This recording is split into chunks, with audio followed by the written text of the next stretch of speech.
el eje de la crisis y que creo que es precisamente el de haber pasado de una economía de producción, donde el dinero se reproducía a través de la producción de bienes o servicios, a creer que el dinero podía reproducirse únicamente a través del dinero mismo, contraviniendo las más elementales normas del capitalismo, además, basados esencialmente en la articulación entre capital y trabajo y la generación de riqueza.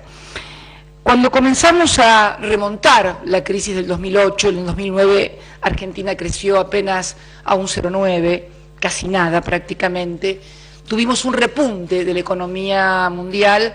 Argentina volvió a crecer muy bien en el 2010 a 9,2% y el año pasado un 8,9%, hasta que finalmente apareció el otro segundo problema, el de la eurozona, que es la aparición, nada más ni nada menos, no ya de las familias endeudadas, no ya de las economías nacionales paralizadas, sino del endeudamiento de los países, relación PBI-deuda, algo que nosotros conocemos muy bien. Cuando Argentina cae en default, la relación entre Producto Bruto y deuda era del 160% de deuda sobre su PBI.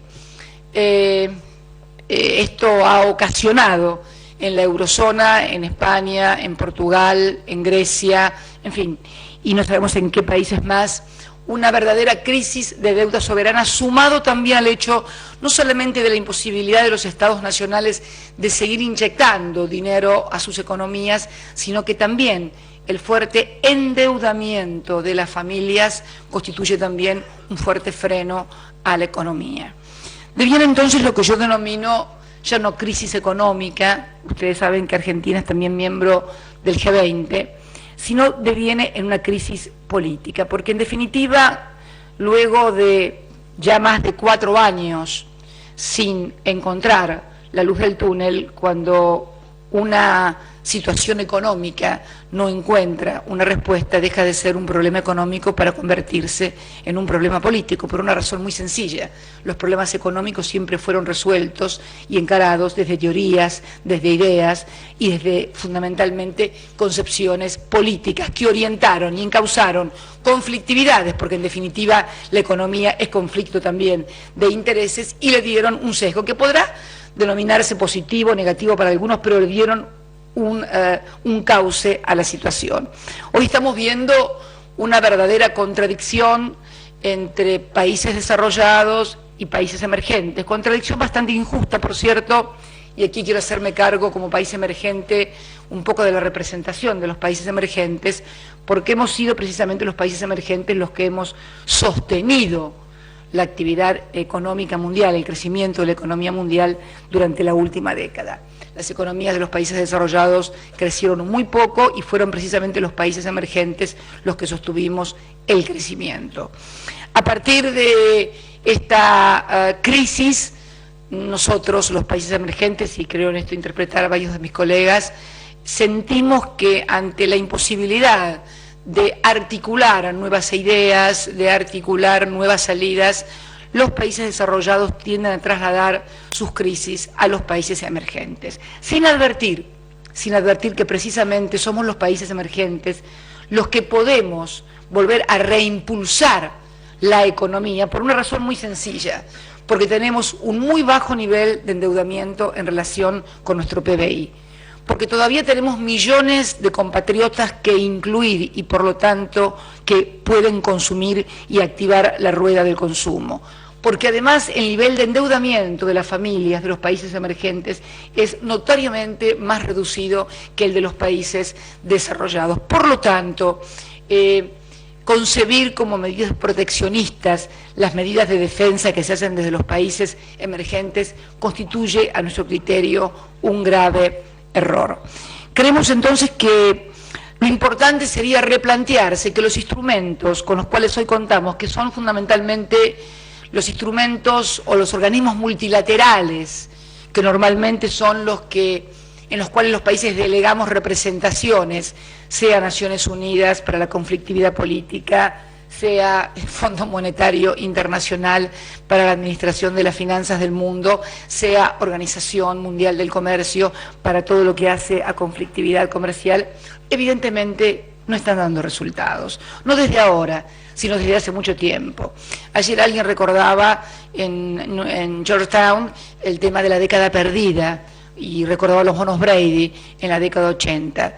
Y yo me permití una pequeña corrección. En realidad fue década perdida para América Latina, pero para los que tuvieron los bonos Brady no fue ninguna pérdida, al contrario, fue un excelente negocio que terminó hundiendo a las economías latinoamericanas con un peso de deuda externa que sobrevino durante toda la década de los 90. En el caso de la Argentina se incrementó producto de la aplicación de la teoría de la convertibilidad en términos exponenciales. Para los que no, yo creo que todos lo conocen, pero la teoría de la convertibilidad, impulsada por el doctor Domingo Cavallo, tengo entendido que ha dado clases aquí en Harvard, consistía básicamente en concebir que un peso era igual a un dólar. Yo no soy economista, ni he estudiado en Harvard, ni voy a dar clases en Harvard, pero me doy cuenta rápidamente cuando miro a Estados Unidos y miro a mi país y comprendo que una moneda representa el tamaño, la unidad monetaria de un país representa el tamaño de la economía de un país, que obviamente un peso jamás podía valer un dólar, aquí algo estaba fallando. Pero para sostener esta ficción durante 10 años se produjo la descapitalización de la Argentina a través de la política de privatizaciones, impulsada fundamentalmente por lo que se denominó el Consenso de Washington, que no fue solamente en la Argentina, sino en toda la región, pero en la Argentina realmente se tuvo al mejor alumno, a punto tal que el Fondo Monetario Internacional lo invitaba a sus asambleas para que explicara el milagro argentino. El milagro argentino no era tal, el milagro argentino era deshacerse de los activos, un fuerte endeudamiento para sostener la deuda en un mundo que pagaba una tasa del 2% aproximadamente por dólares. La Argentina llegó a pagar un 15, un 16%, y así, bueno, sobrevino el endeudamiento que finalmente implosiona durante el gobierno de la Alianza en el 2001. Y luego viene medidas que algunas son consideradas polémicas, pero realmente si uno las mira desde la perspectiva y desde la más lógica y cruda doctrina capitalista, verá que son absolutamente lógicas. Todavía seguimos siendo muy criticados por los fondos buitres aquí en Argentina, aquí en Estados Unidos, que activan fuertemente con un gran lobby sobre el Parlamento norteamericano. Argentina reestructuró su deuda en un 94%. En la primera etapa lo hizo durante la gestión del presidente Kirchner, año 2005, y en la segunda etapa lo hizo durante mi gobierno. ¿Cuál fue la base de la teoría?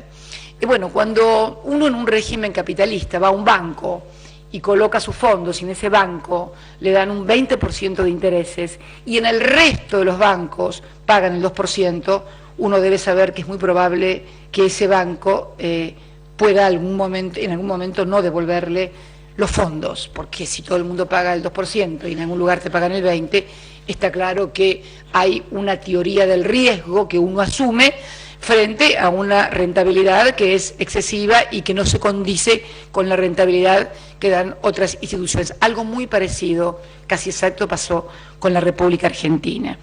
¿Cuál fue entonces la postura de la Argentina? Que el riesgo debía ser asumido por las dos partes. Por la parte de las autoridades argentinas, que deberían hacerse cargo obviamente de la deuda.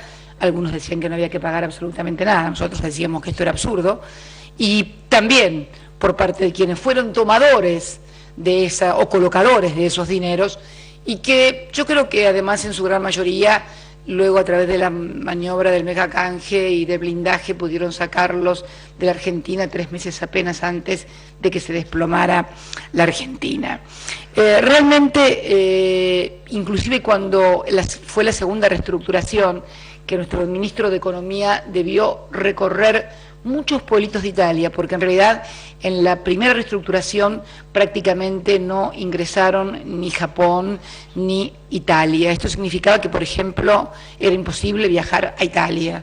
En la segunda reestructuración encaramos, creo que con mucha eficiencia por parte del Ministerio de Economía, la renegociación, y se tuvo que recorrer ciudad por ciudad en Italia. ¿Por qué? Porque los bancos italianos habían colocado los bonos de la deuda que sabían que iban a ser defaulteados en los jubilados, con lo cual había una gran dispersión, una gran fragmentación de la deuda, a punto tal que estuvieron durante varios meses recorriendo Italia. Finalmente pudo reestructurarse, quedó muy poquita gente afuera, y finalmente después de muchos años pudo regresar en visita oficial a la República de Italia un presidente argentino, en este caso una presidenta. No es un tema menor Italia para los argentinos, como tampoco lo es España. Ustedes saben que la comunidad, si bien somos muy cosmopolitas, como acaba de decir, digamos que la mayoría somos hijos de españoles y de italianos, más allá de que de todas las comunidades. De hecho, quien les habla es nieta de 3 abuelos españoles. La historia de la reestructuración de la deuda, la historia del crecimiento y el desarrollo de la economía en el crecimiento más grande de los últimos 200 años, la generación de más de 5 millones y medio de puestos de trabajo.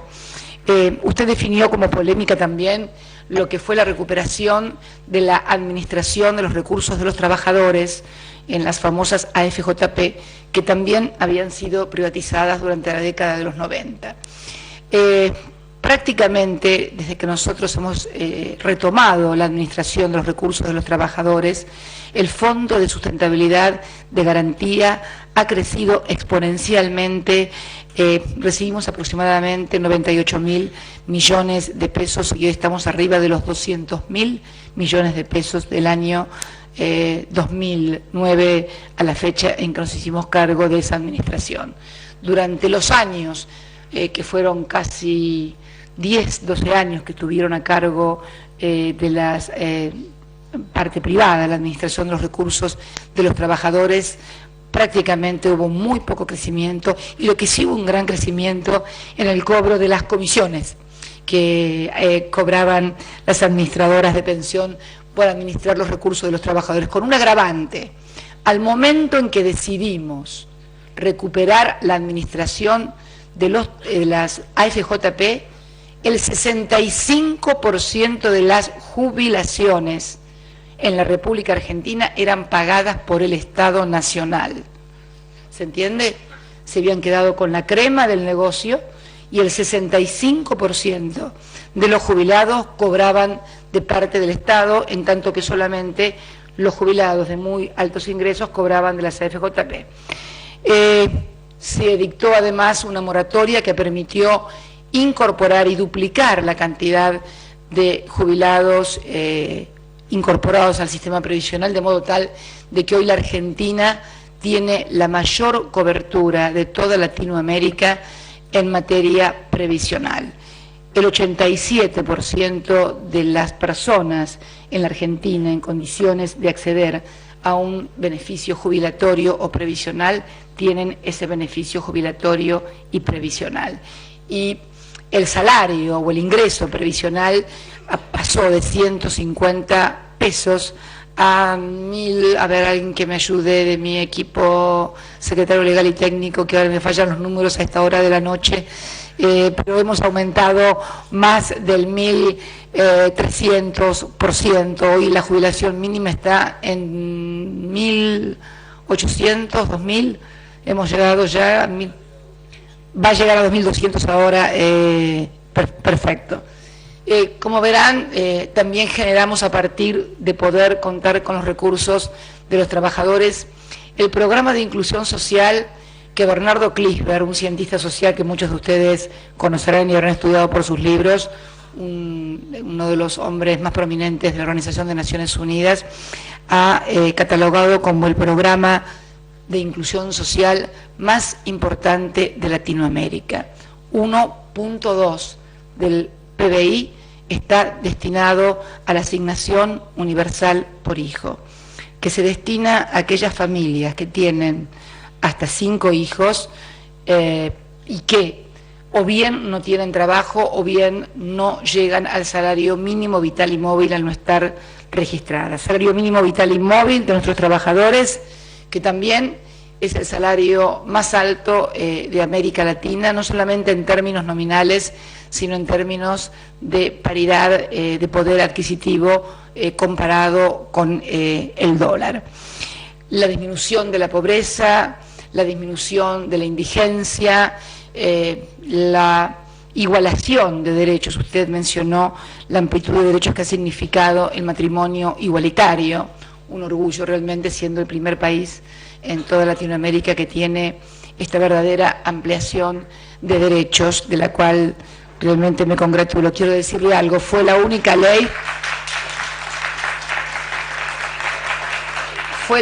ley que Kirchner votó como legislador. Él no era muy afecto a la legislatura, él era un hombre ejecutivo, pero cuando se trató en el Parlamento, él tuvo una gran actuación en el logro de ese matrimonio igualitario y trabajó denodadamente para que los que no tenían los mismos derechos que teníamos las mayorías también lo tuvieran. El planteo fue que no le estábamos quitando derechos a nadie, simplemente le estábamos dando derechos a otras personas que carecían de los derechos que ya teníamos la mayoría de los argentinos. Básico y fundamental. Esto también genera resistencia de ciertos sectores refractarios. Es imposible tener un proceso de la densidad y de la profundidad de las transformaciones que se han operado en Argentina desde el año 2003 y no generar, obviamente, oposición o sectores que están en contra. Ni que hablar en materia de derechos humanos. Hasta el año 2003, quienes habían cometido delitos de lesa humanidad habían secuestrado, torturado y desaparecido. Gente que todavía aún no ha aparecido, seguían en libertad en mi país. Y no era solamente un problema de la Argentina. Yo recuerdo que me tocó acompañar a Kirchner a París en su primer viaje como presidente y nos recibió el presidente de Francia, Jacques Chirac, a quien nadie obviamente podrá catalogar como de izquierdista o un hombre conservador. Y me acuerdo que ni bien nos sentamos en su despacho del Eliseo, nos miró y lo primero que reclamó, mirándolo a Kirchner, dijo: la sociedad francesa no puede entender, no puede comprender que alguien que haya asesinado, se refería al caso del capitán Astillo, ustedes saben que tuvo una gran repercusión en Francia con motivo de la desaparición de 2 monjas francesas. Me tocó también estar en el Senado y recibir el mismo reclamo en el Senado francés. No puede entender la sociedad francesa que personas que hayan cometido estos delitos tan aberrantes estén no solamente en libertad y caminando en la calle, sino que además lo hagan en virtud de leyes dictadas por el Parlamento. Porque la impunidad siempre puede quedar una persona que comete un delito y la justicia no lo alcance. Pero cuando la justicia no lo alcanza, no porque el juez no lo descubrió, porque la policía no lo encontró, sino porque uno de los 3 poderes del Estado determina que no tiene ninguna culpa y que puede permanecer en libertad, realmente genera una sensación de vivir en un sistema predemocrático. Yo siempre digo que cuando desde un poder del Estado se establece una norma que permite delinquir libremente, estamos en una sociedad predemocrática y no en una sociedad democrática. Esto también, obviamente, genera resistencia por parte de sectores que, bueno, que apoyaron en su momento la dictadura militar o que tienen una visión acerca del rol que desempeñaron las dictaduras en América Latina diferente al que tenemos nosotros. Creo que no es polémica, es directamente una visión diferente acerca de lo que es la condición humana y en qué sociedad y en qué sistema queremos vivir. Y vinculado con esto, vinculado con los derechos humanos, yo hablaba el otro día también en Naciones Unidas cuando recordaba y volvía a condenar una vez más el salvaje asesinato del diplomático estadounidense en Libia, Christopher Stevens, solidarizándose con Estados Unidos y fundamentalmente con su familia. El tema de lo que yo denominaba esta nueva etapa civilizatoria y lo que es necesario comprender, la visión que debemos tener frente a los fenómenos que se están produciendo en el mundo y que muchas veces una percepción o una visión equivocada puede llevarnos a cometer errores. Cuando se produjo lo que algunos denominaron la primavera árabe y que yo creo que rápida, ligera y tal vez ingenuamente creyeron que se trataba de un deseo de occidentalización, por llamarlo de alguna forma, de los países de origen musulmán, los países árabes. En realidad estábamos ante una mala lectura de dichos acontecimientos. Yo creo sinceramente que una de las cosas que tenemos que comprender, y por eso hablo de esta nueva etapa civilizatoria, y lo repetí ayer en Georgetown, que así como ninguno de nosotros nunca va a querer ponerse un chador, yo por lo menos no pienso usar chador, ni tampoco caminar 2 pasos atrás de ningún hombre, y seguramente ninguno de ustedes usar turbante, debemos comprender que hay gente que sí quiere vivir de esa manera y no quiere ni vestirse ni hacer las cosas que nosotros hacemos porque tiene una cultura, una religión y una visión, una cosmovisión diferente del mundo. Digo esto porque esto va a ayudar mucho a comprender el mundo actual y bueno, lo que parecía una primavera árabe para algunos se convirtió en otoño y yo diría casi en invierno.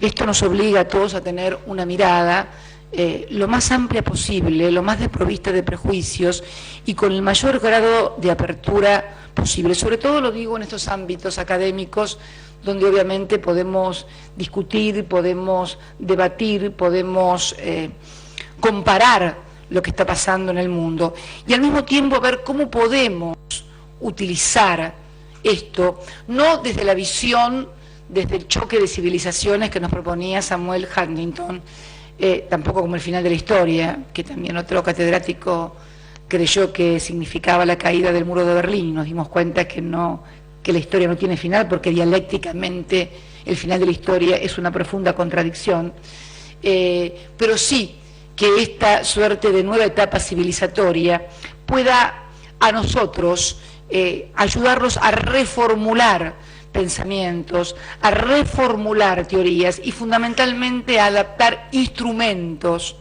y en eso somos grandes críticos nosotros de los organismos multilaterales, cómo están funcionando, porque yo creo que pueden crear conflictos dentro de nuestro propio espacio común, que es hoy los países que podemos decirnos herederos de la cultura grecorromana, y al mismo tiempo crear conflictividades con países que provienen de otro tipo de culturas.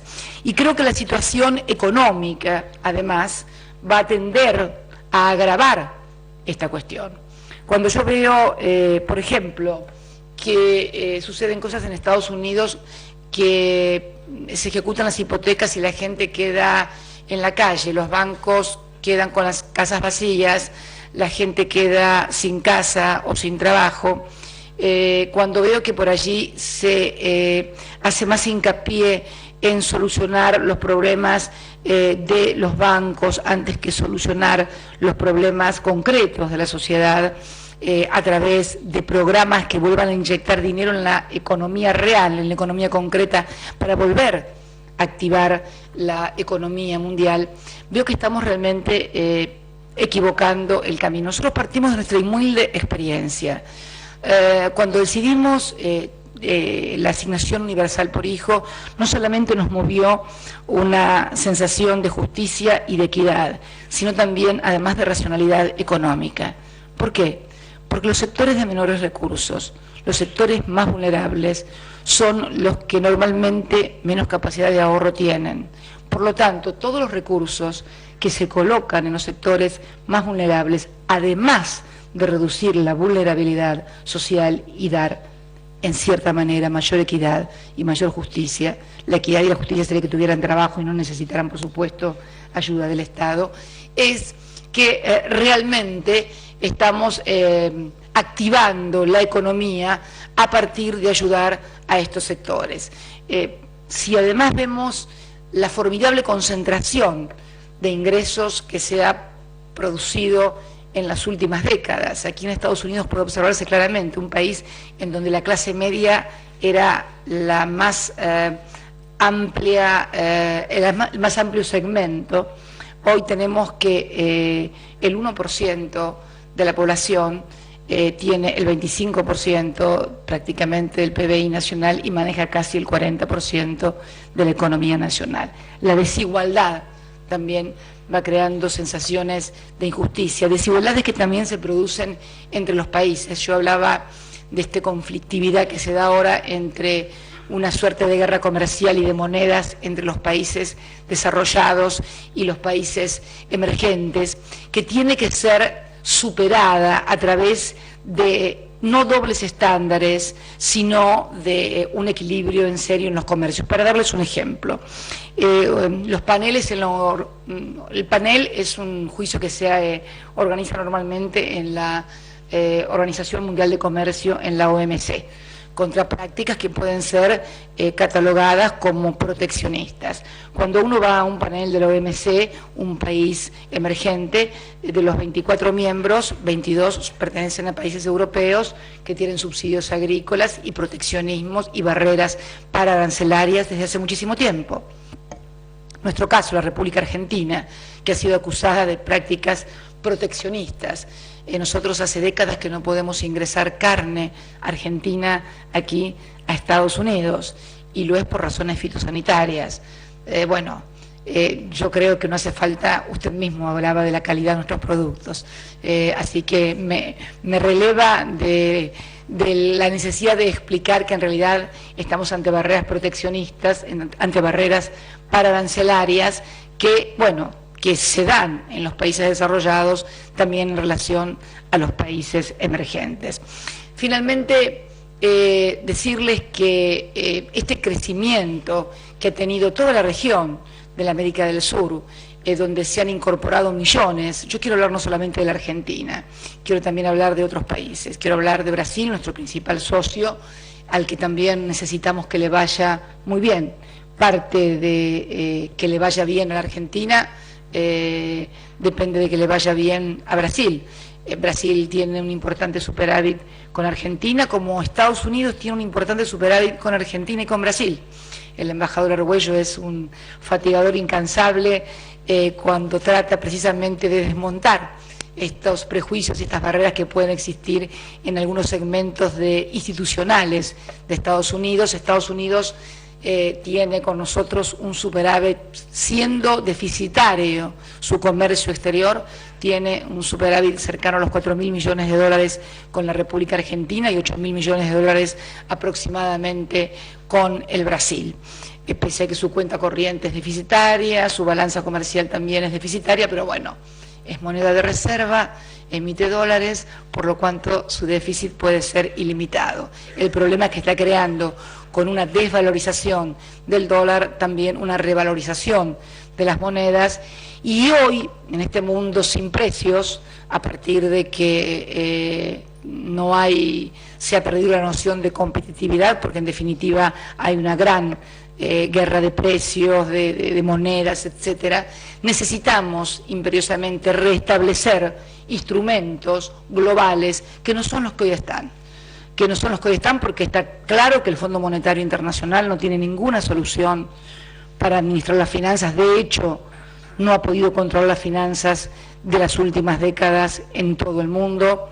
La Organización Mundial de Comercio tampoco ha podido finalizar las rondas de Doha, porque finalmente no ha habido ningún tipo de acuerdo entre países emergentes y países desarrollados, porque los sacrificios que se nos exige a los países emergentes son muy superiores a lo que están dispuestos a dar en esa ronda de negociaciones los países desarrollados, y ni que hablar del Consejo de Seguridad.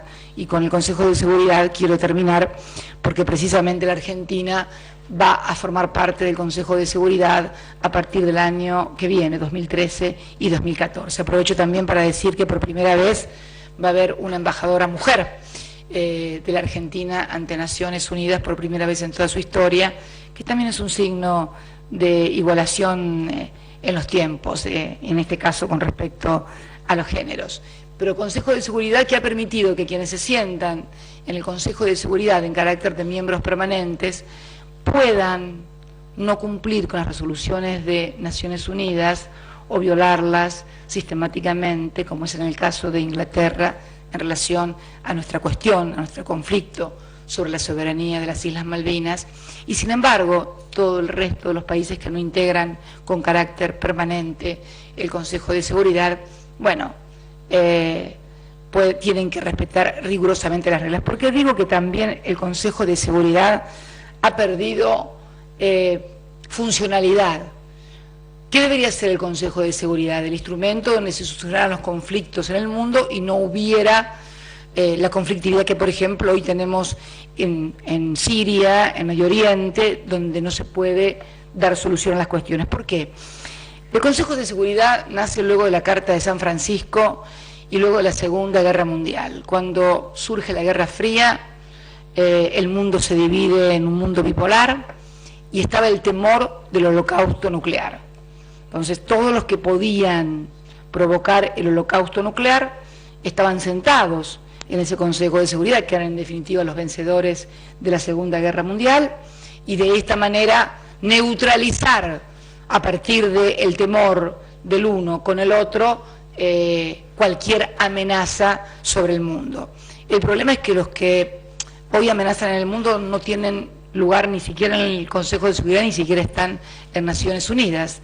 El terrorismo global no tiene representación en Naciones Unidas, y mucho menos en el Consejo de Seguridad. Es más, quienes eran antiguos enemigos en el Consejo de Seguridad hoy se llevan muy bien, con lo cual el Consejo de Seguridad, concebido luego de la Carta de San Francisco como un instrumento de equilibrio para la seguridad y la paz mundial, ha perdido su funcionalidad por una razón muy sencilla, porque estamos ante un nuevo escenario y porque aquella fotografía de la Segunda Guerra Mundial y de un mundo dividido en dos ha terminado, ha concluido y hay un mundo diferente. Y seguimos y queremos y pretendemos dar soluciones a un mundo diferente, con problemas diferentes, con realidades diferentes, con actores diferentes, con actores nuevos, de resolver los problemas con los mismos instrumentos. Esto evidentemente no funciona y es necesario replantearlo. No pretendemos desde aquí tener la solución, porque bueno, como digo siempre, estaría hablando en otro lugar, seguramente si tuviera la solución para todos estos problemas, pero sí plantearlos como desafíos al intelecto, como desafíos para el debate y para lograr construir realmente una sociedad más justa, más equitativa, más igualitaria, entre los países y fundamentalmente también hacia el interior de los países. Yo le agradezco la invitación a la universidad, le agradezco sus palabras. Lo que usted o lo que yo he contado de la Argentina no significa que la Argentina sea un paraíso o Disney World, primero porque no existe Disney World, existe pero en Orlando, es muy lindo, los que hemos estado nos encanta, pero dura un rato, según la cantidad de plata que tengas, puede estar 2, 3 días, 4 días, 5 días, pero indefectiblemente de Disney World te vas, siempre. Puedes ir de una casa más linda a una casa más fea, puedes tener más o menos plata, pero en algún momento salís al mundo, en algún momento tomás contacto con la realidad. Y evidentemente hoy no podemos hablar de que vivimos en Disney World en ninguna parte, pero de la Argentina del año 2001, de la Argentina del año 2003, sin esperanzas, de la que se vayan todos, lema que ahora podemos leer en las manifestaciones en España o en Grecia, de esa Argentina donde el 25% de los argentinos no tenía trabajo, donde los científicos se iban, donde los jóvenes hacían colas en la embajada española. Yo lo recuerdo muy bien porque salía del Congreso de la Nación, del Parlamento, del Senado, y tomaba por la calle para ir a mi casa, donde precisamente está el Consulado de España. Colas y coleros había inclusive, porque los argentinos con esta natural creatividad que teníamos, cobrábamos para hacer la cola, unos 50 pesos creo que se cobraban por hacer la cola. Entonces alguien estaba toda la noche, había carpitas, hacía la cola y luego a la mañana cuando abrió el consulado daban los números. Esta es la Argentina de los que se iban, de los científicos. Me agrada mucho que haya mencionado la creación del Ministerio de Ciencia y Tecnología, lo tenemos como uno de los logros más importantes. Estamos destinando a la educación 6.47 del PBI, nunca, y 1% del PBI a las universidades en este último presupuesto que hemos presentado en el año 2013.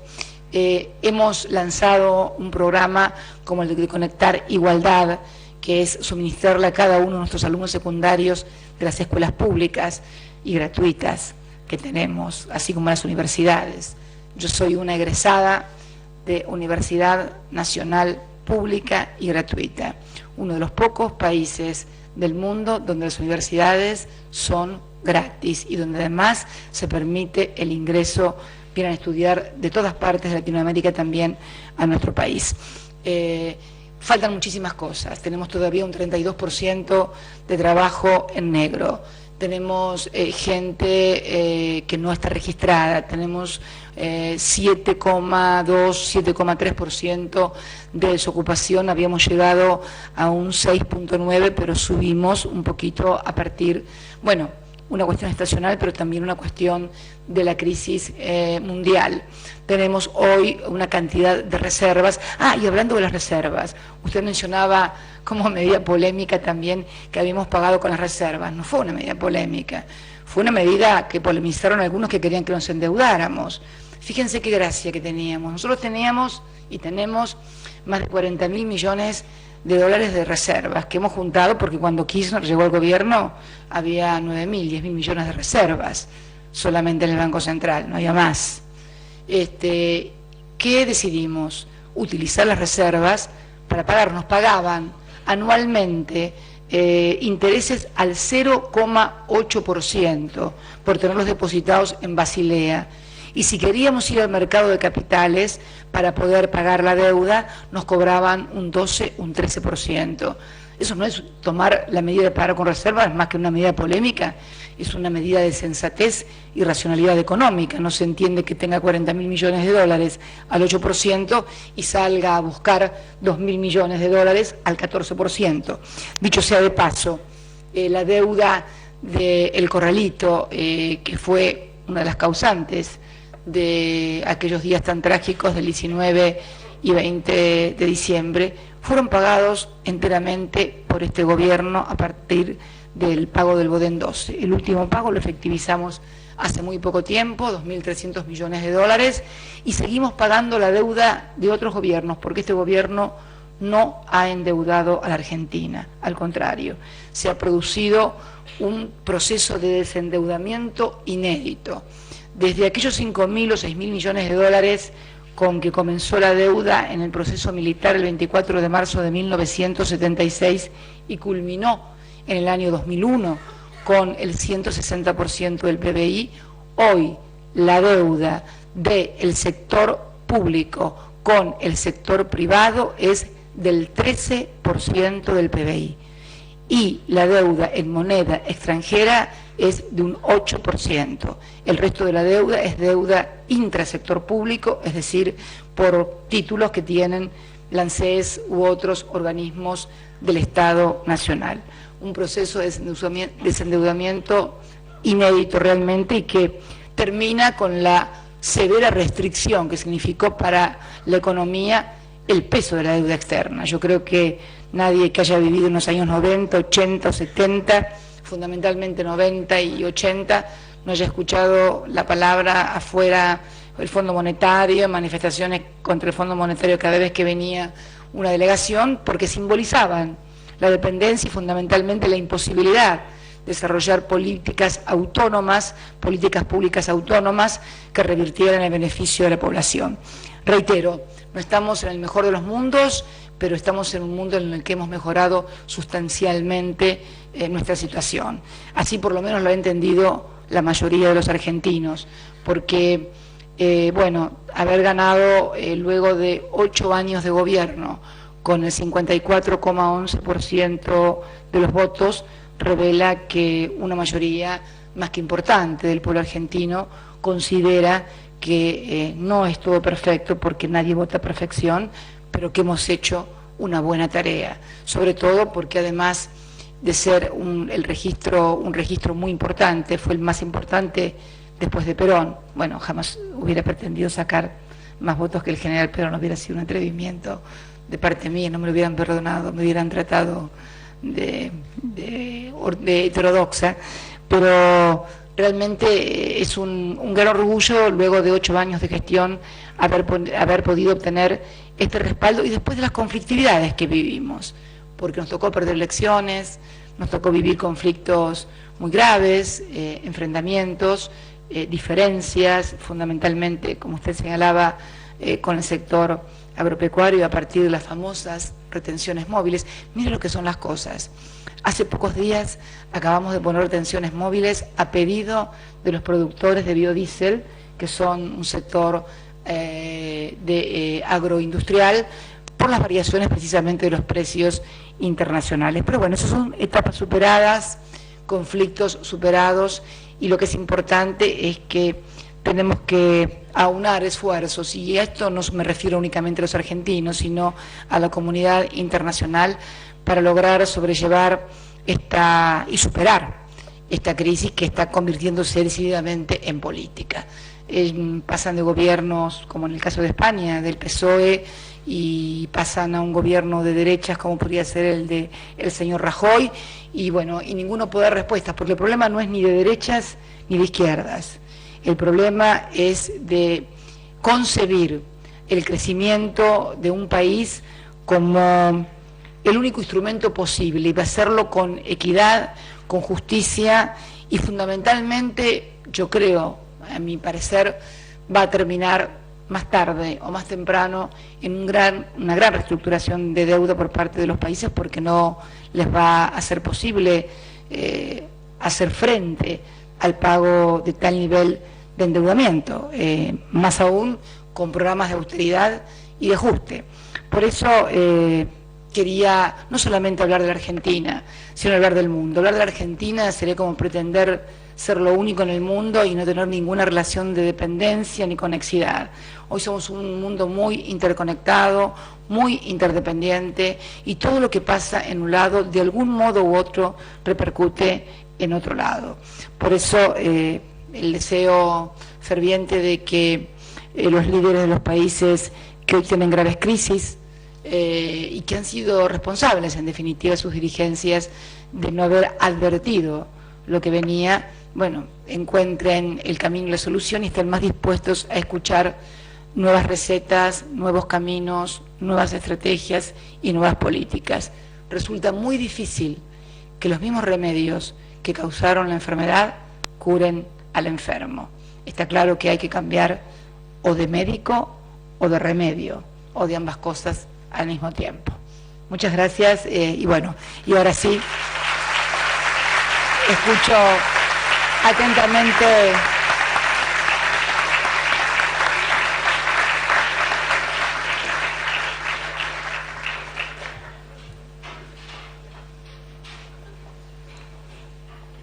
Thank you very much, Madam President. We now have time for questions. Ahora tenemos tiempo para preguntas. Quisiera recordarles, los que han estado aquí antes o por primera vez, que lo que es una buena pregunta en la escuela Kennedy. Primero se identifican, después tiene que ser breve y tener solamente una pregunta, una idea, y la pregunta termina con un signo de interrogación. Así que con eso voy a empezar aquí. Mi nombre es Mariana Filgueira Rizzo, soy de Argentina, estudio acá en la Kennedy School, y bueno, este es un año muy importante para nuestros compañeros estadounidenses, pero también para todos los que estamos estudiando en la Escuela de Gobierno, porque son las elecciones de presidente de Estados Unidos. Entonces mi pregunta es, ¿cómo cree que puede impactar eso en nuestro país, los resultados? ¿Y son también elecciones en el centro de estudiantes, puede ser? Sí, exactamente. A ver, o sea, mañana muy importante es la votación. ¿Así hay votación? ¿Cómo es eso? A ver, me interesa porque fui estudiante, quiero que me cuenten. Tenemos la segunda vuelta. ¿Se puede preguntar? Sí. ¿Puedo preguntar? Sí, puedo preguntar, gracias. Bueno. ¿Cómo es? Tenemos la segunda vuelta. ¿Acá hay segunda vuelta? Sí, segunda vuelta. Como nosotros, no llegaron, nadie llegó al 50. Nadie llegó al 50, estamos ahí cerca. ¿Y vos sos candidata o algo? Sí, bueno. Soy candidata y capaz tenemos 2 presidentas de Argentina la misma semana. Bueno, buena suerte para las elecciones. Bueno, ¿qué pregunta? Yo no sé si responder... Es una pregunta comprometida porque temo que alguien diga que me inmiscuyo en política interna. Estoy acá como presidenta de la República Argentina. Sinceramente me parece impropio y no es porque no me anime a decir algo. Los que me conocen saben que me animo a eso y a mucho más. Pero no me parece sinceramente apropiado opinar en vísperas electorales. Tengo mi pensamiento y todos imaginarán cuál es. Todos imaginarán cuál es. Yo los dejo librado a su imaginación, no es que quiera evitar la respuesta, pero creo que corresponde que así lo haga, lo entiendo como responsabilidad. Fundamentalmente, si estuviera acá Cristina Fernández de Kirchner, senadora, por ejemplo, o sea que representa un sector político y no representa un país, opinaría sin lugar a dudas.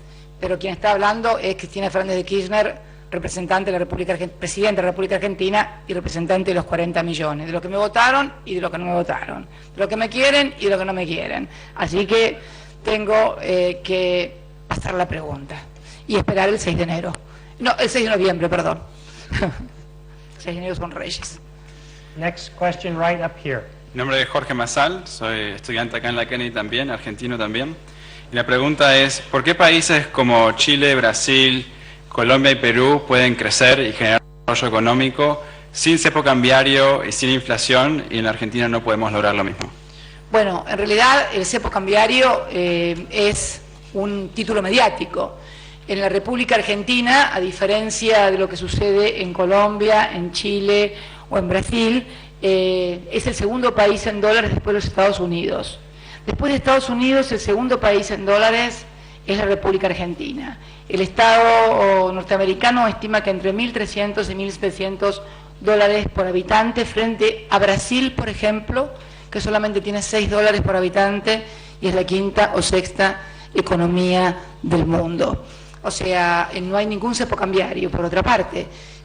Simplemente el mercado único de cambios tiene aproximadamente 120 rubros para adquirir dólares. El problema que hemos tenido es que durante la última elección en la que yo resulté electa, que fue también doble vuelta, saben que instalamos el sistema de internas abiertas, obligatorias y simultáneas para todos los partidos políticos, como es aquí en Estados Unidos, tuvieron lugar en agosto. Entre agosto, septiembre y octubre, producto de fuertes rumores, intencionados por cierto, difundidos por medios que decían que luego de mi elección en octubre íbamos a devaluar, se evaporaron del Banco Central, compraron del Banco Central los argentinos 4.768 millones de dólares para atesoramiento, es decir, para ahorro en dólares, cosa que no sucede ni en Chile, ni en Colombia, ni en Brasil.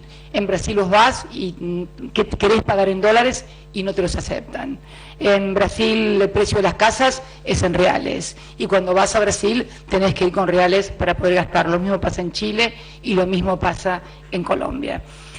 Si no se hubieran ido esos 4.768 millones de dólares que se fueron entre agosto, septiembre y octubre, simplemente con 900 millones de dólares más hubiéramos podido pagar los 2.300 millones de Boden 12 que pagamos y los 3.500 millones del cupón de PBI que vamos a tener que pagar ahora en diciembre a fin de año y que obviamente contamos con las reservas para poder hacerlo. Se llegó a decir inclusive, y ustedes lo deben recordar, que no íbamos a pagar el Boden 12 tampoco en dólares, que lo íbamos a pagar en pesos. También se decía que ni siquiera íbamos a pagar el Boden 12. Todas maniobras especulativas contra el valor de la moneda, bueno, para beneficiar a un pequeño sector, porque en realidad el sector que compra dólares estadísticamente del 100% de los argentinos es un 12%. Por lo tanto no hay cepo cambiario. Si tú quieres, sos importador y necesitas, o sos un productor y necesitas dólares, en el mercado único de cambios hay más de 120 conceptos por los cuales se pueden comprar dólares. Se eliminó el de atesoramiento que permitía a una persona física o jurídica comprar por mes sin ningún fin ni objeto, nada más que para ahorrar en dólares 2 millones de dólares por mes. Esto no sucede en ninguno de los países que vos decís. Es más, ¿vos sabías que en Brasil no se puede hacer depósitos en plazo fijo en los bancos en dólares?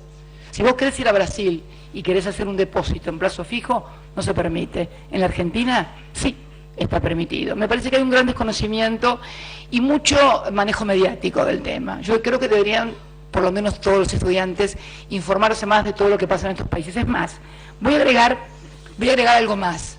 Voy a agregar algo que me comentaba el otro día el canciller, que había tenido conversaciones con su par colombiano, porque hace un tiempo a esta parte se han descubierto en la Argentina, o están actuando, algunas bandas que se denominan de los colombianos, ¿no?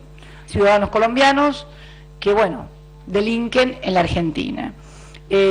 La Cancillería colombiana, por supuesto, está preocupada por esto porque le hace muy mala imagen al país y ha ofrecido colaboración, pero nos ha dicho que le llama la atención la gran cantidad de dólares que circulan en la Argentina, cosa que no sucede, por ejemplo, en Colombia, donde es muy estricto y donde cualquier persona que cuente con más de $1.000 y pueda tenerlos en efectivo es mal visto, porque es visto casi como un narcotraficante.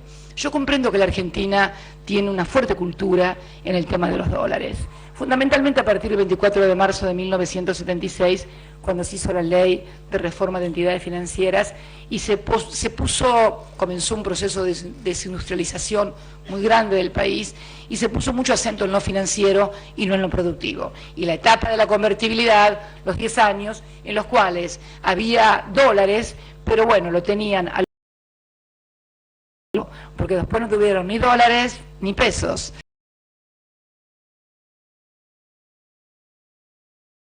Presidenta seria y responsable que garantice, por ejemplo, que la Argentina tenga dólares para darle a los importadores para que puedan comprar los insumos básicos que necesitamos para producir, desde medicamentos oncológicos hasta todos los insumos básicos que necesita cualquier país para importar. Como tengo que además pagar la deuda que tuvieron o formaron otros gobiernos, tengo que pagar, acabo de decir, un cupón de 3.500 millones de dólares a fin de año, más los par y discount, que es deuda que viene ya de los años 90. Tenemos deuda de los años 90, deuda de los años 80, tenemos deuda del año 2001, tenemos los bodenes, bueno, tenemos un menú de deuda y lo que es curioso, ninguno de esos instrumentos fue generado por el gobierno, que es el que está pagando con dólares esas deudas. Entonces, obviamente como presidenta me veo en la obligación de cuidar esas reservas. Y los argentinos que cuentan con posibilidades, obviamente comenzaron que no se podía viajar y cosas. Todos sabemos, a ver, que aquí en Estados Unidos y en cualquier país del mundo para viajar es necesario tener una tarjeta, por una razón muy simple. Aunque hayas pagado en efectivo el hotel, tenés que dejar tu cupón firmado, porque si no, no reciben a ningún hotel. Yo creo que hay, al lado de esa cultura que se formó de los dólares, o sea que no estoy culpando a nadie, yo también soy argentina, pero realmente hoy, además de ser argentina, soy presidenta de todos los argentinos. Entonces tengo que cuidar de todos, de los 40 millones, de aquellos que muchas veces sin darse cuenta contribuyen a generar un camino económico o salidas económicas que finalmente terminan impactando en todos. Y yo me acuerdo de la época en que todos podían viajar, todos, un grupo de la sociedad podía viajar, porque había otro que fue cayéndose del esquema productivo. Los piquetes no nacieron en el 2001, los piquetes nacieron en 1995 en la Patagonia, cuando no había trabajo. Entonces hay que tomar en cuenta que todas estas medidas tienen que ver, esta medida fundamentalmente, que no es cepo cambiario, porque cepo cambiario sería algo así como que nadie pudiera utilizar dólares. Y la otra cuestión que también tiene que ver con la economía en blanco, porque creo que hay algunos que se enojan mucho es porque tal vez no puedan justificar de dónde sacan los dólares que tienen o el dinero que tienen. Tenemos también un problema grave en eso. O sea, si es comprar dólares y además no querés decir de dónde sacaste la plata, no querés pagar impuestos y que te querés ir afuera, y el país va a durar muy poquito con gente que haga, si los 40 millones quieren hacer esto, el país dura muy poquito. Entonces, yo entiendo por ahí que pueda haber alguno enojado. Es imposible contentar a todos, pero mi obligación como presidenta es manejar el país concibiéndolo como un todo y cuidando de que funcione para la mayoría de los argentinos. Creo que pueden viajar muy bien. Vi un montón de argentinos en Las Vegas, alentando a Maravilla Martínez, que me pareció fantástico. Vi también argentinos que están aquí. Bueno, tú eres argentino, estás acá. Problemas de dólares no debes tener. ¿No es cierto? Vos tampoco tenés problemas de dólares, es argentina. Vos sabés la cantidad de argentinos que ni siquiera podrán llegar a la Universidad de La Matanza. Nunca. A la Universidad de La Matanza. Vos tenés la suerte de estar estudiando en Harvard. ¿Te parece que podés hablar de cepo cambiario? ¿No te parece un poco injusto con el resto de los argentinos? Yo creo que es un poco injusto con el resto de los argentinos. Pero para todos los argentinos. Pero bueno, es mi concepción. Right up here. Buenas, me llamo Martín Molina y soy venezolano. Y mi pregunta es... Venezolano, ya sé de dónde viene. Encuentro venezolanos en todas las universidades que me preguntan. Mi pregunta es... Ah, bien. Yo sé, me vas a preguntar de Chávez. No. Ah, bueno. Vas a ser más original entonces. Está bien. En vista de los constantes ataques que medios, intelectuales y periodistas específicos, no necesariamente opositores, sino críticos, han recibido durante su gobierno, ¿usted cree que existe la pluralidad de ideas y la libertad de expresión en Argentina? Oye, te costó...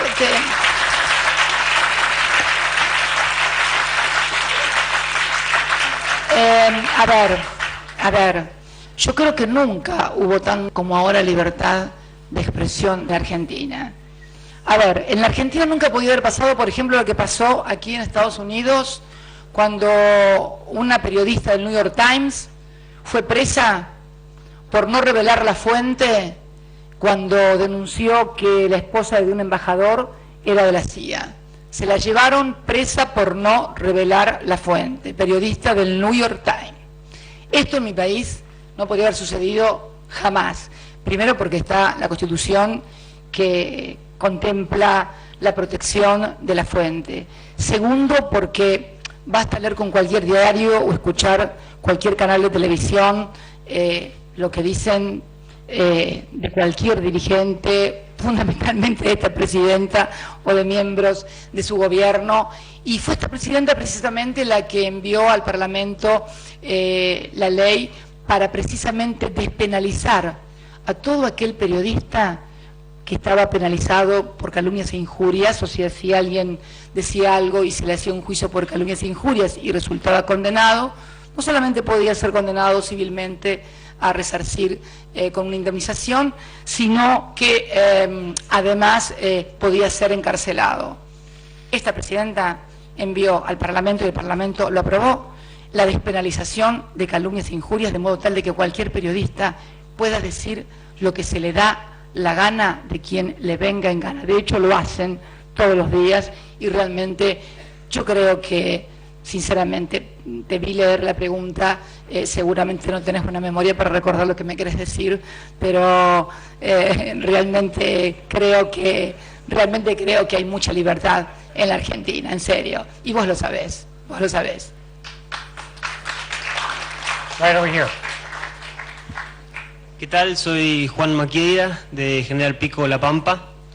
En primer lugar, le quería agradecer por estar acá, por esta oportunidad única de hacerle preguntas. Y muchas cosas uno tiene ganas de preguntar, voy a hacer una de todas esas. Mucha gente, no sé si mucha, hay gente en su gobierno o en el Congreso que viene hablando mucho de una posible reforma constitucional para que usted pueda ser reelegida por tercera vez.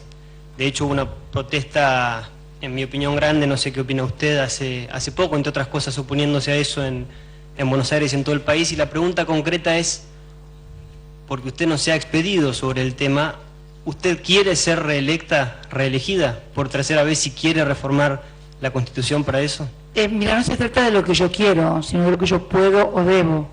Y en realidad es una cuestión abstracta porque la Constitución no permite mi reelección como presidenta.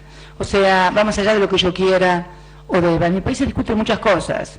Se discuten si puede haber reelección, si no puede haber reelección, si hay que reformar la Constitución, si tiene que haber un sistema presidencialista, si tiene que haber un sistema parlamentarista, si hay que legalizar el aborto, si no hay que legalizar el aborto, si los jóvenes de 16 años tienen que votar, si no tienen que votar, si hay que despenalizar o no el consumo de drogas. Se discute, en la República Argentina se discute, pero no es responsabilidad de esta presidenta una reforma constitucional, ni deseo de esta presidenta una reforma constitucional, porque no depende de mí, como nunca dependió tampoco de ningún partido, porque salvo en el caso de la reforma del 49, todas las reformas constitucionales, fundamentalmente la reforma del 94, no fue hecha por un solo partido, fue hecha por dos partidos. Mira vos, el peronismo había ganado muy bien las elecciones en el año 91 y 93. Sin embargo, no tenía los 2/3 y necesitó el concurso de otro partido, la Unión Cívica Radical, para lograr la reforma del 93. La Constitución, al exigir mayorías agravadas de las 2/3 partes de los miembros, o sea, no solamente de los presentes, de los miembros de cada Cámara, ha sido muy sabia. Por eso creo que se quiere instalar una discusión que puede existir en determinados sectores de la sociedad, pero que no es competencia de esta presidenta. Right here. Muchas gracias. Mi nombre es Manuel, soy de El Salvador, y como un latinoamericano estudiando en Harvard, quizás algunos opinen que no tengo derecho a hablar, pero siento que tengo la obligación de preguntar.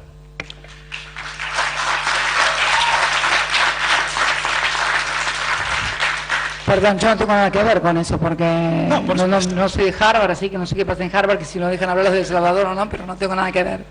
No, porque parece estar que... Adelante, por favor. En base a su última respuesta, teniendo usted el peso y la estatura política e internacional que tiene, ¿cuáles son sus planes una vez usted se retire de su cargo en el 2015? Mira, después de lo que me pasó en mi vida personal, me he acostumbrado a no tener planes. Si vos me hubieras dicho qué podía pasarme a mí como mujer, te agradezco lo de dirigente con estatura internacional y que me lo diga un salvadoreño. Me gusta más que me lo diga un salvadoreño que me lo diga un argentino. Muchas gracias. Pero la verdad que me he acostumbrado a no planificar. Porque en realidad yo soy muy creyente y me he convertido en más creyente todavía. Y creo que hay una frase que pinta lo que siento verdaderamente y que es: si quieres ver sonreír a Dios, cuéntale tus planes.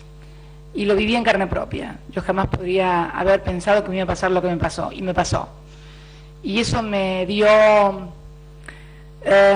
una comprensión de la vida, no solamente desde lo personal, sino desde lo político, que todos esos grandes planificadores, esos grandes estrategas, esos que dicen va a ser tal cosa, va a ser tal otra, va a ser esto, va a ser lo otro, en realidad, mira, yo creo que la vida se vive cada día y siento que vivo cada día como si fuera el último, y también que gobierno como si fuera el último, y lo hago con toda la intensidad y con toda la fuerza, como si fuera la última cosa que tuviera que hacer. Lo aprendí a partir de mi experiencia personal, por eso ya no planifico tanto como lo hacía antes. Gracias. Right up here. Muchas gracias, señora presidenta. Mi nombre es Lynn y yo soy de los Estados Unidos, pero viví 6 años en Argentina. Lo que yo quisiera preguntar es, entiendo que usted no es economista, como nos dijo, pero quería saber cómo se explica el aumento de su patrimonio de 2 millones de pesos a 79 millones de pesos en 8 años. Mira, en realidad no sé dónde sacas esas cifras, pero no ha sido así. Ha habido denuncias en mi país acerca de estas cuestiones, no solamente para mí, sino para muchísimos otros funcionarios, muchísimas otras personas, y la verdad que la justicia lo ha determinado. Yo toda la vida he tenido una determinada posición económica que no fue desde que llegué a la presidencia. Esto lo sabe, no sé cuánto tiempo viviste en Argentina, pero todo el mundo sabe que siempre he ejercido la profesión libremente, mi estudio jurídico era uno de los más grandes y realmente puedo dar cuenta de todos y cada uno de mis bienes y de hecho lo he hecho a través de pericias y de cosas que me he visto obligada a hacer como cualquier ciudadana, que es en este caso una ciudadana como en nuestro país. Los funcionarios públicos tienen la carga, es el único país del mundo donde se produce un delito con inversión de la carga de la prueba. No sos economista, vos sos economista, ¿no es cierto? No. Ah, bueno, yo soy abogada. Y en cualquier lugar uno tiene que, es inocente hasta tanto es declarado culpable. El único lugar, el único delito que no es así es en el caso de enriquecimiento ilícito en caso de un funcionario público. Y hemos recibido denuncias, obviamente, de la oposición y también de denunciadores profesionales y nos hemos sometido a, como se ha sometido cualquier persona, al veredicto de la justicia, inclusive con peritajes por parte de 12, 20, 30 peritos de la Corte que han pasado por todas las instancias de primera, segunda, tercera y Cámara, en fin. Pero los números que manejás, infórmate bien, no son esos. Yo tenía una determinada, teníamos y tengo una determinada posición económica que ha sido producto de, de que he trabajado toda mi vida y he sido una muy exitosa abogada. Ahora soy una exitosa presidenta también. Gracias. We have time for just 2 more questions. Muy buenas noches, me llamo Juliana Teortúa, soy colombiano, pero mi familia vive ahora en Panamá. Mi pregunta es sobre Paraguay. ¿Usted cómo ve las relaciones bilaterales entre Argentina y Paraguay ahora? Y específicamente en el futuro, ¿cómo ve el futuro de Paraguay en Mercosur? Bueno, en realidad las relaciones con Paraguay, más que bilaterales, son son socios de Mercosur, con lo cual las decisiones que se toman, más allá de las relaciones obviamente que tenemos, compartimos una empresa binacional que es Yacyretá, aparte una obra que que terminamos durante nuestra gestión, pero en realidad la cuestión de Paraguaya fue una cuestión que se discutió en el ámbito del Mercosur primero y de la UNASUR después, y se decidió la suspensión de los derechos políticos sin ningún tipo de sanción económica, por lo que se consideró un golpe institucional sobre la figura del presidente Lugo. Con la salvedad que tomamos los presidentes que tomamos esta decisión, que fueron el presidente José Mujica, la presidenta Dilma Rousseff y quien les habla, de que bien se normalice en la próxima elección la situación institucional del Paraguay, va a volver a ser un miembro pleno con todos los derechos políticos. En cuanto a las relaciones bilaterales, yo te puedo asegurar que muchas veces son cuestiones de carácter institucional. Si vos vas a Formosa, si vos vas a Misiones, si vos vas a Corrientes, te vas a dar cuenta que en términos económicos y en términos de vinculación entre Argentina y Paraguay, lo mismo del lado brasilero, no ha cambiado absolutamente nada. En realidad, lo que se quiso hacer en el Mercosur es dar un ejemplo muy claro de respeto a la cláusula democrática que fue incorporada en Ushuaia y que necesariamente hace que se respeten y se deba respetar los procesos institucionales. Una parodia de juicio político que se tramita apenas en 24 horas, evidentemente, creo que yo que he estado al frente de un juicio político como presidenta de la Comisión de Asuntos Constitucionales, cuando se enjuició a 2 miembros de la Corte anterior y duró aproximadamente 2 meses, porque hay un debido proceso, hay procedimiento de acusación, de defensa, de presentación de prueba, de ambas partes, de alegatos, de peritajes, etcétera, etcétera. Todos sabemos que un juicio nunca puede llevarse a cabo en 24 horas. Pero contra el pueblo paraguayo no hay ninguna animosidad. Hay diferencias con sus autoridades y por eso establecimos que no iba a haber ningún tipo de sanción económica, porque precisamente la sanción económica nunca la pagan los gobernantes, sino los pueblos. Bueno, gracias. Sí. Hola, yo soy Juan, de Argentina también, y también me siento muy privilegiado de poder ser uno de los pocos argentinos que puedo hacerle preguntas. Y ahora voy a contestar. Yo quería preguntarle, después de ver los poco transparentes índices de inflación, de delincuencia, y de pobreza, ¿no le parece que sería un momento de empezar a hacer una autocrítica y empezar a aceptar un poco distintas opiniones? A ver, primero te voy a contestar, porque no se lo contesté a tu anterior compañerito, sobre el tema de que soy uno de los pocos privilegiados que no puedo hablar. Chicos, estamos en Harvard. Estamos en Harvard, por favor. Esas cosas son para la matanza, pero no para Harvard. Esta frasecita, soy uno de los pocos argentinos privilegiados. Mira, será porque están acá en Harvard y no se enteran. Yo hablo con millones de argentinos. Pero hablo con millones de argentinos en los 20.000 actos a los que voy, hablo con periodistas en Formosa, en Córdoba, en donde me encuentran. En realidad creo que, yo no sé dónde han sacado esto de que no hablo, realmente parezco muda, no es así. Habla mucha gente conmigo. ¿A vos te parece que si la gente no hablara conmigo, yo hubiera sacado el 54% de los votos? ¿Hubieran votado una muda o una que nunca hablaron ni hablaron con ella? ¿No les parece? Son chicos inteligentes, tienen un nivel académico. Yo creo que no pueden repetir monocordemente lo que escriben 2 o 3 periodistas que además...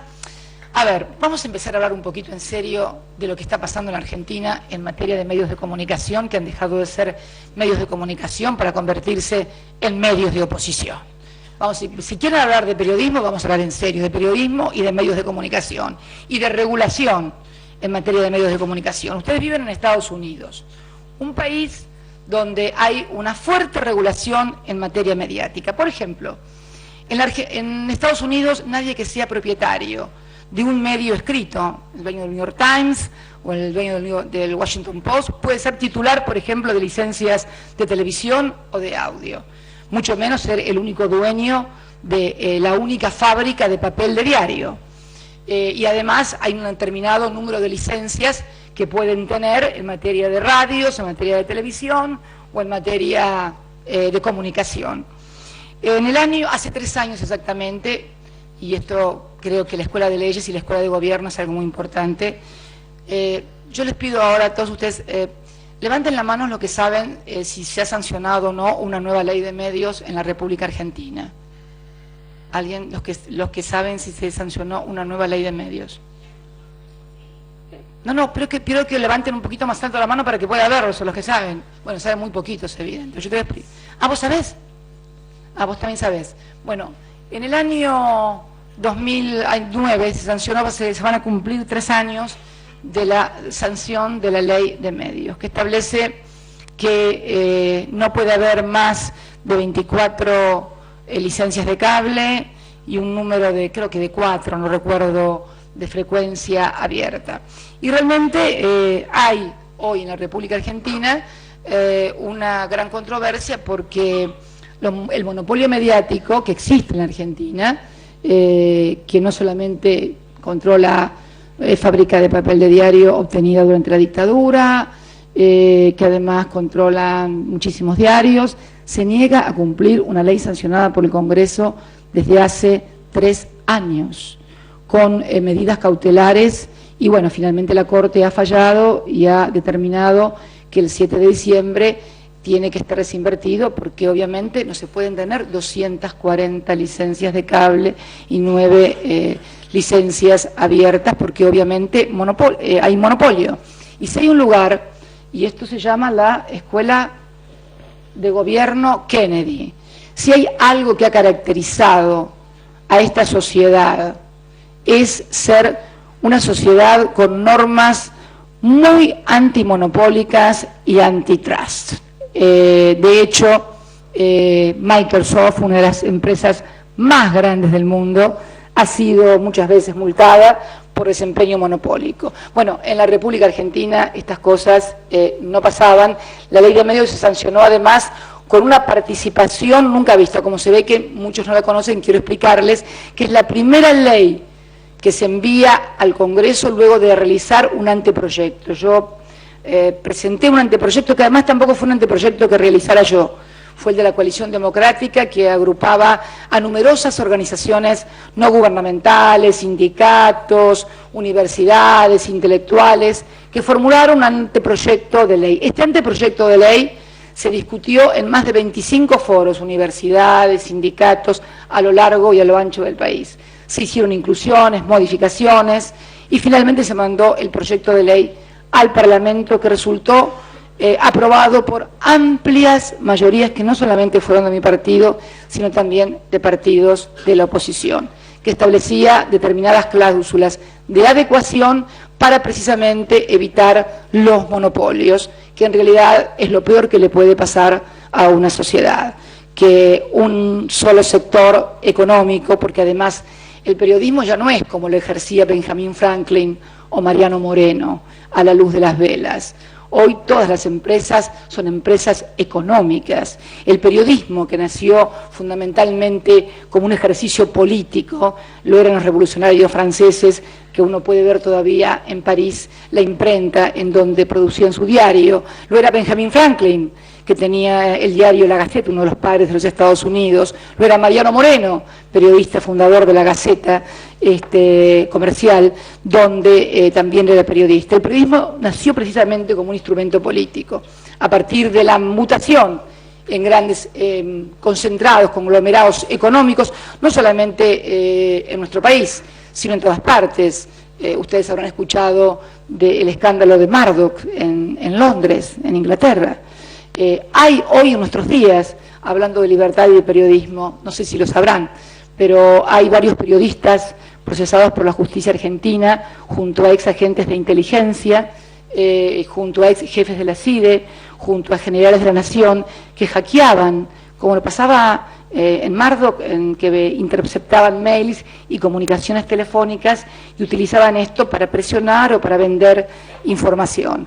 Hay unas 7, 9, 8, 10 personas, entre ellas conocidos y connotados periodistas. Es curioso que no haya llegado una información de esta naturaleza a una universidad tan importante como Harvard, pero lo quiero comentar porque esto ha pasado y creo que debemos tener la sensatez, como mirás para abajo, pensé que te pasaba, habías perdido algo.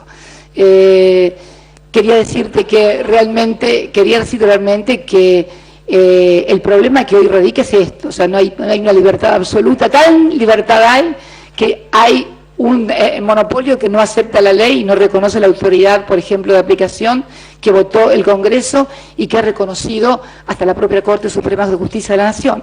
Por eso quería, para los que no conocían la existencia de esta regulación en la Argentina, que en realidad todavía estamos muy atrasados respecto de lo que es Estados Unidos en materia de libertad de expresión, porque la libertad de expresión la podés ejercer en la medida en que puedas tener lugares en donde expresarte y que no todos los lugares pertenezcan a un solo medio. También uno lo puede ver cuando aquí ve cómo toman partido determinadas cadenas mediáticas, en fin, por tal o cual candidato, por tal o cual política de gobierno, lo cual no está mal. Yo no creo en la objetividad del periodismo, creo que el periodismo debe tener opinión, creo que cada uno de nosotros mira el mundo desde un lado, desde una ideología, desde determinados intereses, pero no sos uno de los pocos argentinos, tal vez porque vivís acá en Harvard, obviamente, vas a hablar poco conmigo porque yo en Harvard no vengo, pero te puedo asegurar que hay millones de argentinos que hablan con esta presidenta constantemente. Sería tonto pensar otra cosa. Hablo con periodistas, hablo con sindicalistas. Lo que pasa es que me parece que el periodismo se ha convertido en la Argentina en algo muy autorreferencial. A mí me llama la atención venir a una universidad y estar hablando no vine a la escuela de periodismo, vine a la escuela de gobierno y yo soy presidenta. Y la verdad que me llama la atención poderosamente que todo gire en torno a si hablo o no con tal o cual periodista, o si hablo con tal o cual. Realmente me parece, si se me permite, poco académico. Esperaba realmente algún otro tipo de análisis o algún otro tipo de preguntas que tuvieran que ver más con el gobierno y con la escuela de gobierno, que creo que es el tema que les ocupa a todos ustedes, o por lo menos están con sus dólares gastándolos, que deben ser bastantes, porque me dijeron que es un poco cara Harvard también.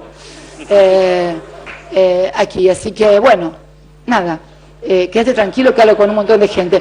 ¿Qué es lo que querías saber? ¿Me puedes repetir la pregunta? No, creo que... ¿No te acordás? No, quería saber si podía empezar a ver más una autocrítica y poder permitir un poco más este tipo de conferencia donde puede expresarse un poco más claramente, con preguntas.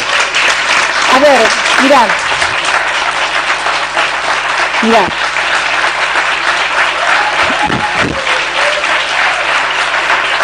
Yo te digo, mis funcionarios hacen conferencias todos los días. Casi todos los días hay un funcionario explicando, desmintiendo y demás. Pero en realidad también llega un momento en que uno dice una cosa, publican otra. En realidad, fíjate, voy a leerte un titular de un diario después de mi discurso el otro día en la ONU. En la ONU, al otro día de que yo hablé sobre el tema de AMIA, salió un titular en un diario donde dice: fuerte giro de la presidenta, negociará con Irán por la AMIA. Yo venía hablando de diálogo con la AMIA en los discursos que di en la ONU en el 2009, en el 2010 y en el 2011. Lo que pasa es que el diario, el día anterior, había puesto otro título, había puesto que yo no iba a hablar con Irán. Entonces solo tuve que cambiar el título y poner que yo había girado. En realidad yo venía diciendo exactamente lo mismo.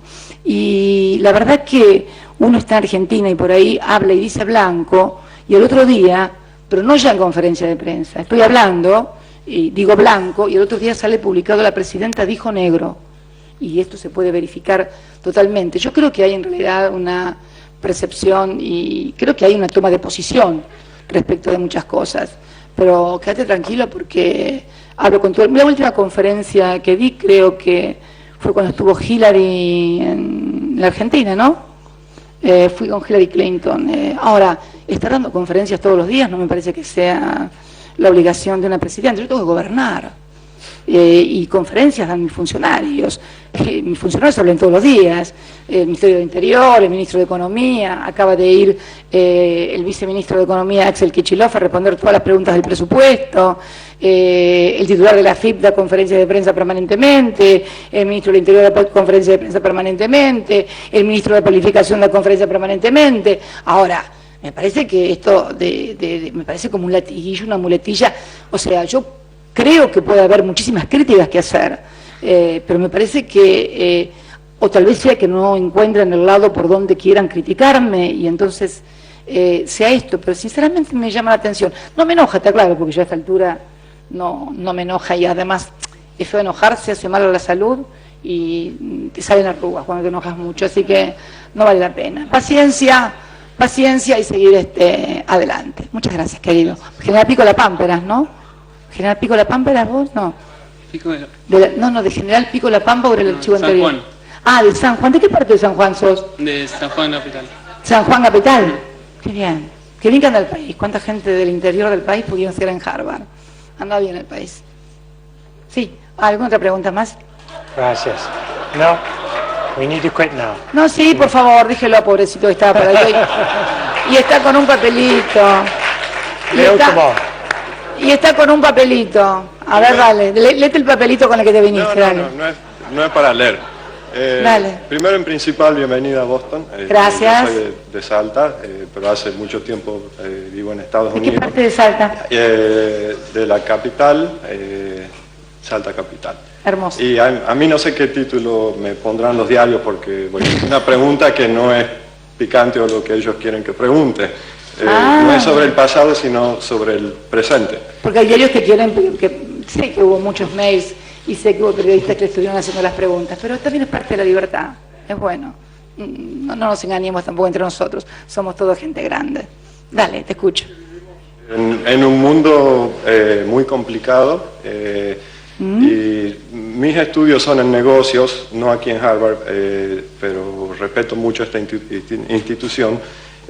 Y yo me doy cuenta que usted siempre dice que agua, alimentos, tecnología y energía son las claves del futuro a largo plazo para el mundo. Y yo siempre pensé que también la responsabilidad social debería ser parte de ese conjunto de conceptos. Y porque la responsabilidad no está en los políticos solamente, sino también en los empresarios. Siendo parte del G20 y teniendo conversaciones con otros dirigentes, ¿cuál es la posición de usted sobre la importancia de la responsabilidad social hacia el futuro a largo plazo, no de la economía argentina, sino la política en general en el mundo? Gracias. Hablas de la responsabilidad social como un concepto empresarial, fundamentalmente. Desde un concepto administrativo. Bueno, sí, es la responsabilidad social de las empresas, es decir, sí, en ser amigables con el medio ambiente, en tratar de invertir en tratar de invertir, por ejemplo, en proyectos en los pueblos donde se empeñan sus tareas para poder hacer desarrollos alternativos, etcétera, etcétera. Absolutamente de acuerdo. De hecho, creo que es una de las cosas más importantes que se están haciendo en la actualidad y que es precisamente... Bernardo Klinsberg está trabajando mucho en ese concepto de responsabilidad social empresaria y agregarle un plus a aquellas empresas que tienen en sus envases, en los productos que ofrecen al mercado, precisamente una suerte de etiqueta de empresas con responsabilidad social a partir de determinados cánones. Te aclaro que de eso en el G20 mucho no se habla, te voy a ser sincera, te estaría mintiendo. En el G20 hemos intentado, por lo menos personalmente he intentado el tema de los paraísos fiscales sin demasiado éxito. He intentado el tema de regulación de transferencia de capitales para que no sean de carácter especulativo e impacten en las economías, golpeando el valor de las monedas. He tratado de incluir la infraestructura y fundamentalmente el financiamiento de los sectores más vulnerables como un mecanismo también para la reactivación, lo que estuve explicando, pero realmente el G20 es un espacio que es bastante nuevo y realmente, tiene sus complejidades, pero no se ha hablado demasiado de responsabilidad social. Sí se ha hablado en reuniones de empresarios que conforman el G20, que son empresarios como que acompañan el G20, como también ahora hay dirigentes sindicales que acompañan las reuniones del G20. Pero en el G20 propiamente dicho, no. Pero vamos a llevarlo, es buena idea. Gracias, muchas gracias. Muchas gracias. Thank you very much, Madam President. Y faltan más. No más. Por favor. No, faltan más, no.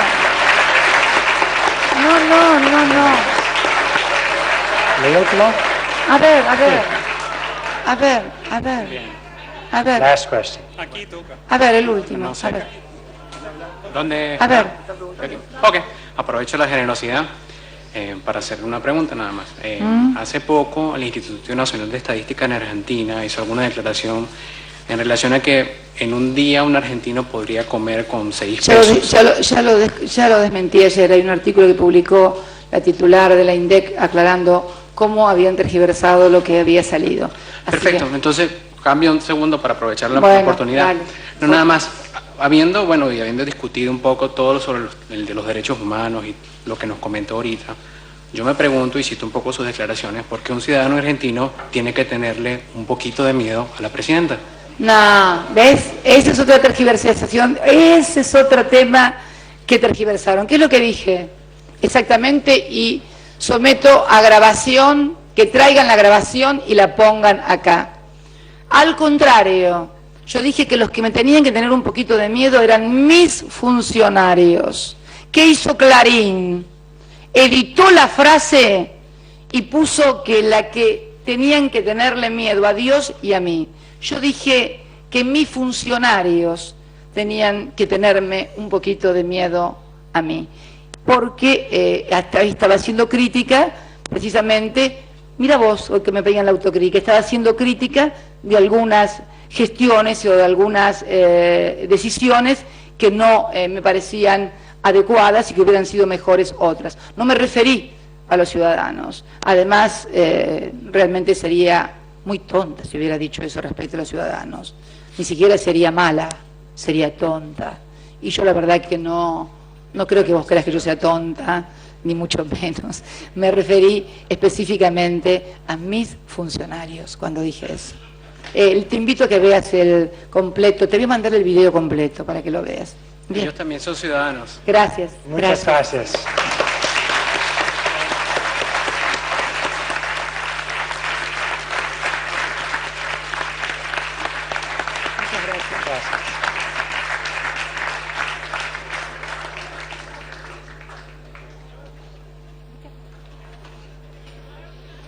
Esta fue entonces la intervención de la presidenta Cristina Fernández en la Universidad de Harvard. Ahí tuvo ese encuentro con estudiantes de esa institución y de otras, como veíamos, que le hacían las preguntas a la presidenta. Hizo un recorrido por lo que ha sido el cambio social en Argentina en los últimos años y también sobre la génesis de la crisis económica en el mundo. Cómo inició, por lo menos la más reciente, que se inició en Estados Unidos y que ahora se radicaliza en Europa. Además de eso, tocó otros temas que fue desmentido por algunos medios de comunicación. Habían estado publicando algunas cosas. La presidenta aprovechó la oportunidad de desmentirlo ante los estudiantes de esta universidad. Además de eso, bueno, decía que el Consejo de Seguridad había perdido la funcionalidad porque no ha logrado evitar ni resolver la situación del conflicto mundial en Siria, como uno de los ejemplos. Esto ha sido parte de lo que dijo la presidenta Cristina en esa intervención. Antes de finalizar la edición central de Telesur Noticias, le contamos que Juvenal Ricardo Palmera, alias Simón Trinidad, envió un mensaje al presidente colombiano Juan Manuel Santos desde una cárcel de Estados Unidos donde permanece recluido. Exhorta al mandatario colombiano a que lo incluya en los diálogos de paz con las FARC. Veamos. Mi asistencia como delegado de las FARC es factible.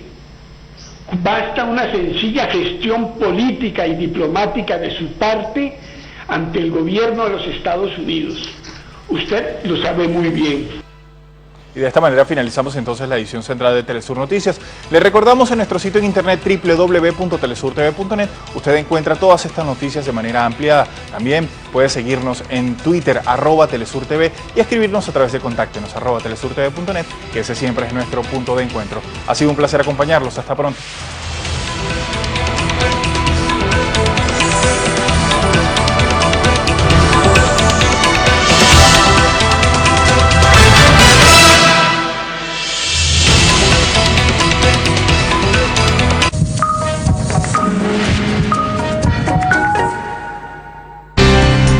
El índice nacional de precios al consumidor en agosto fue del 1,1%. Con este resultado, la inflación acumulada en 2012 llegó a 9,8% y se mantiene por debajo del 18,6% registrado entre enero y agosto de 2011, mientras que la inflación anualizada, que se ubicó en 18,1%, descendió por octavo mes consecutivo.